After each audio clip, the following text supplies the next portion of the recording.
A rancher went to buy a horse, but in the stable he found a young woman tied up and trembling. Her hair fell in tangled waves over her shoulders, a torn shawl clinging desperately to her slight frame. The lantern in his hand flickered, throwing shadows across her wide, startled eyes. For an instant, neither of them moved. The sour smell of damp hay mixed with the metallic tang of fear, thick in the stagnant air. He swallowed hard, his boots scraping across the rough boards as he stepped closer. "It's all right," he said, voice pitched low, though he was scarcely sure what all right could possibly mean in this moment. "I'm not here to hurt you." She shook her head violently. Her wrists chafed raw against the ropes that lashed them to an iron ring sunk into the stall wall. The look in her eyes was not just fear. It was the vacant terror of someone who had given up hoping to be saved. He set the lantern carefully by her feet, hands lifted in plain sight. In the dim glow, he could see she wasn't much older than 20. A thin trickle of dried blood crusted along her temple. Her lips parted as if to speak, but she only let out a small, strangled sound. "My name's Daniel Hale," he tried again, his own heart pounding a violent rhythm in his chest. "I came here for a horse, nothing more. Who did this to you?" Her gaze darted to the shadows behind him, as though afraid some hidden captor might appear at any second. She swallowed, voice ragged when it finally emerged. "Please," she whispered, her words brittle as cracked porcelain. "Help me, they'll come back." Daniel pulled out the folding knife he kept tucked in his boot. With steady hands, he severed the rope binding her wrists, then gently caught her before she crumpled to the straw. She tried to stand, but her knees buckled. He laid her down with care, his mind racing. Outside, the wind hissed through the gaps in the stable walls, rattling the latches. How long had she been here? And who would leave a woman bound and half-starved in the dark? He looked her over, sunken cheeks, bruises on her arms in the shape of hard, merciless hands. She had been someone's captive, but for what purpose, he dared not imagine. He eased his canteen to her lips. She drank in greedy gulps, the water running down her chin. When she caught her breath, her voice was a little stronger, though it shook. "My name is Evangeline. They took me from the stagecoach. Said my family would pay ransom." She turned her face away, shame twisting her features. But no one came. Daniel's jaw clenched. He knew these hills, knew the rumors that had passed from one rancher to another about highwaymen bold enough to kidnap travelers in daylight. Until now, he'd half believed them old wives' tales. "You're safe now," he said, though he wasn't sure it was true. He picked up the lantern again, its glow throwing long, quivering beams across the stable doors. "Can you walk if I help you?" She nodded weakly. He slung her arm over his shoulder and guided her out into the night. The moon had risen, a ghostly sickle above the hills. His horse stamped nervously near the hitching post, ears flicking at the scent of strangers. Before he could lift her into the saddle, the sharp report of a rifle cracked through the darkness. A bullet struck the lintel of the stable behind them, splinters showering his back. Evangeline gasped, clinging to him with what little strength she had left. Daniel cursed under his breath and ducked behind the water trough, shielding her with his body. From the gloom beyond the fence came a low voice, edged with contempt. "Didn't reckon you'd be poking around after sundown, Hale," the man called. "Hand over the girl, and you can walk away." Daniel's pulse drummed in his throat. He recognized that drawl, Lucas Wren, a drifter who'd once tried to sell him stolen cattle. He should have known Wren would stoop to worse. Evangeline buried her face against his chest, shaking. "I can't go back," she whispered, tears streaking her dirt-smeared cheeks. He looked down at her, this woman he'd never met until tonight, and knew in that moment he wouldn't abandon her. He drew his revolver from his belt and cocked the hammer, the click loud in the hush between them.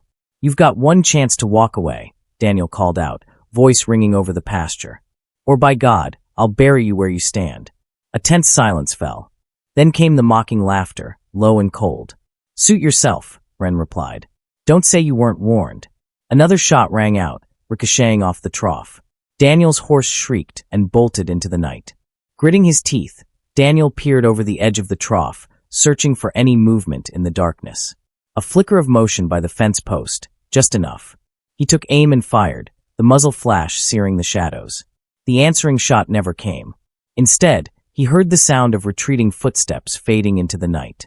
For a long moment, he didn't move, listening for any hint of pursuit. Then he lowered the revolver and exhaled shakily. "It's over," he told Evangeline, though he knew it wasn't, not really. She lifted her head, eyes luminous in the lantern glow. She lifted her head, eyes luminous in the lantern glow. A trembling breath escaped her lips, part relief, part disbelief. She looked as if she scarcely dared to trust that her ordeal might be ending, that some unseen hand of fate hadn't already condemned her to vanish without a trace in this lonely place. Daniel pressed his palm lightly to her shoulder. "Stay here. I'll check the fence." "No," she whispered, her fingers tightening in his sleeve. "Don't leave me alone." He hesitated. There was danger in lingering, but more in her mind if he left her in the dark. With one last look toward the fence line, he crouched to retrieve the fallen lantern. Its small circle of light quivered across the trampled dirt where Wren must have stood. A ragged scrap of cloth clung to a splintered fence rail, a torn corner of a coat, confirming that the man had fled bleeding into the trees. He straightened and slipped the revolver back into his belt. Evangeline's eyes hadn't left him. They seemed to fix on him as the sole point of safety in a world that had betrayed her at every turn. "Come on," he said, voice low and steady. "We can't stay out here. We'll follow the creek, less chance of him tracking us before dawn." Her lips parted as if she meant to argue, but in the end she only nodded, her face pale and set.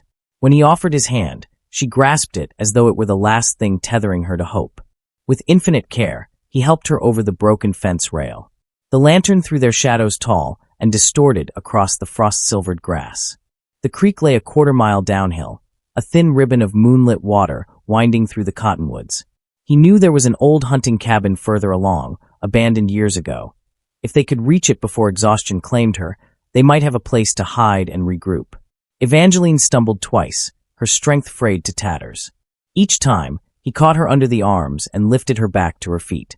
She never complained, only clung to his arm with a dogged determination that humbled him. Whatever life she had known before these outlaws took her, it must have required more courage than most men possessed. When at last they reached the creek's edge, she sagged against a boulder, her breath shallow and ragged. Daniel set the lantern down and searched the darkness upstream.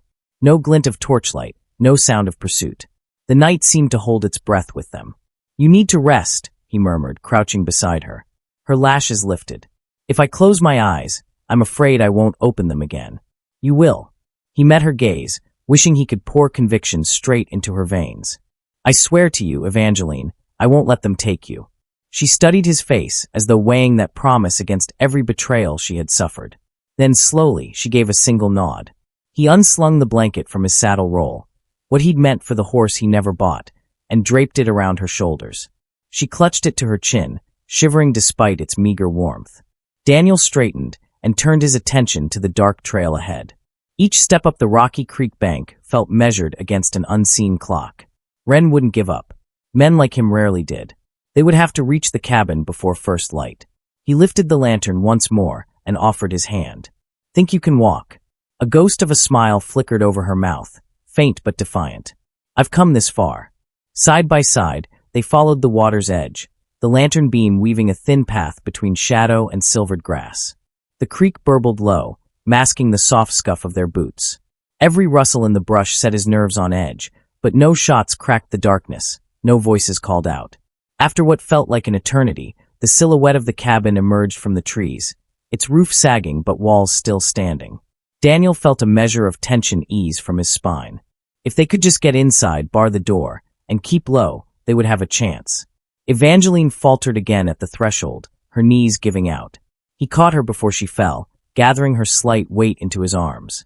She buried her face against his chest, too spent even to weep. He nudged the warped door open with his shoulder. The stale scent of old wood and dust drifted out. Carefully, he carried her inside and laid her on a pallet of folded canvas in the corner.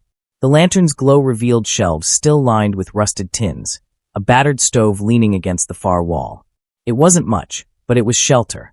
She watched him as he checked the windows, sliding the warped shutters into place. When he came back to her side, she reached for his hand. Her skin was ice cold. "Daniel," she whispered, her voice rough as torn paper. "Why would you risk all this for a stranger?" He searched her face, the bruises and the fierce will that burned behind her weariness. The question struck deeper than he expected. "Because no one deserves to be left in a dark stable, waiting for death," he said finally. "And because I couldn't live with myself if I turned away." Her fingers tightened around his. He saw in her eyes the fragile, aching gratitude of someone who had almost forgotten how to hope. In the darkness beyond the cabin walls, the night lay watchful and silent. But for now they were alive. And for the first time in countless hours, she allowed herself to believe she might see the dawn. The wind whispered through the trees outside the cabin, brushing the world with silence as if nature itself held its breath. Inside, Daniel sat beside Evangeline, his back against the splintered wall, revolver across his lap. The lantern had burned low, its flame now a soft orange, eye watching over them both. She had drifted into a light sleep, her fingers still curled loosely around his. The bruises on her arms, the shadows under her eyes, the cracked lips, each a story of suffering untold. But now, in the hush of those early hours before dawn, her face bore something new. Peace. Fragile and fleeting, but real. Daniel had seen many things in his life. Storms that stripped roofs from houses, men who lied and killed without remorse, and horses that broke ribs with a single kick. But nothing had struck him so deeply, so silently, as the sight of a girl who'd survived monsters, breathing evenly beside him in a broken cabin, her faith in humanity just barely flickering back to life. A sound outside, the faint crack of twigs underfoot. He tensed. His hand tightened around the grip of his revolver, thumb brushing the hammer. Carefully, he rose, crossing to the window. A figure moved between the trees, careful and slow, as if unsure of the way. Daniel raised the gun, heart thudding. But the figure stepped into moonlight. A hat, a rifle slung over one shoulder. And then Sheriff Calder. Daniel flung the door open with a rush of breath. "Calder," he called in a hushed shout. The sheriff turned sharply, rifle half lifted, then lowered it with relief. "Heard shots," he said, stepping forward. "Saw your horse come bolting past the post road last night, no rider. Tracked it this way." His eyes narrowed. "You all right?"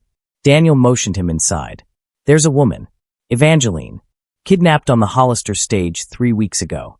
I found her in a stable, tied, half-starved. Wren was there. Took a shot at us. We barely made it out." Calder's jaw worked tightly. "So it is true," he muttered. "We suspected, but nothing concrete. This changes everything." Evangeline stirred at the sheriff's voice. Her eyes opened slowly, and when they focused on Calder's badge, she flinched. Daniel dropped to his knees beside her. "It's all right," he said softly. "He's here to help." Calder approached slowly, kneeling as he took off his hat. "Miss," he said gently, "I know you've been through hell, but you're safe now. We'll take you back, get you to a doctor, and we'll make damn sure the men who did this never see daylight again." Tears welled in her eyes. "My father," she whispered. "He must think I'm dead." "Mr. Whitcomb's been beside himself," Calder said. "Offered a bounty. Search parties combed every canyon for days, but no one found a trace. Until now." She tried to sit up, and Daniel steadied her. "Let her lean on me," he said. "She hasn't had real food or rest in weeks." Calder nodded. "There's a wagon camped 2 miles back. I'll send for it. We'll have you both back in town before noon." It wasn't long before the sound of wagon wheels broke the silence of the forest. Morning sun spilled through the tree branches in golden shards, illuminating the world anew.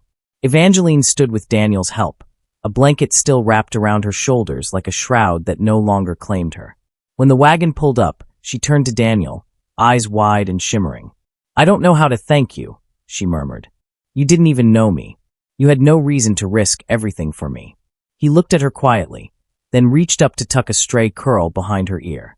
"Some things," he said, "don't need reasons."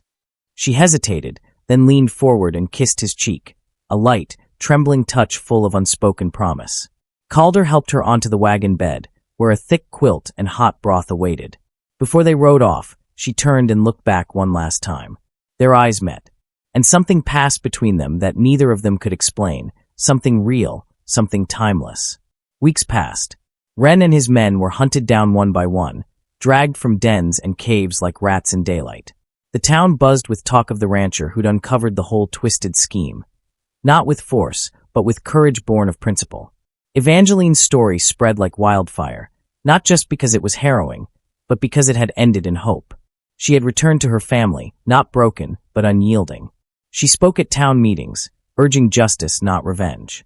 Her strength became a lantern to others. Young women who had disappeared, children gone missing, voices never heard. Now they were. As for Daniel, he returned to his ranch. Days rolled into weeks. the rhythm of the land steady and grounding. Yet something was different. He would find himself pausing at the edge of the paddock, staring off toward the horizon, where the road led to the Whitcomb estate. One autumn afternoon, a rider appeared in the distance. Not a ranch hand, not a sheriff. A woman in a pale riding coat, her hair loose, her smile unmistakable. She dismounted with the ease of someone not just returning, but coming home. And in that golden light, under the vast and open sky, Evangeline stepped into Daniel's arms, not as a victim saved, but as a woman reborn. Together, they stood in the place where fear had once ruled and replaced it with something far greater. Love born from courage, faith restored through action, and a bond forged not by chance, but by destiny. Their story, whispered for years to come, would remind everyone who heard it that true heroes do not ride in for glory.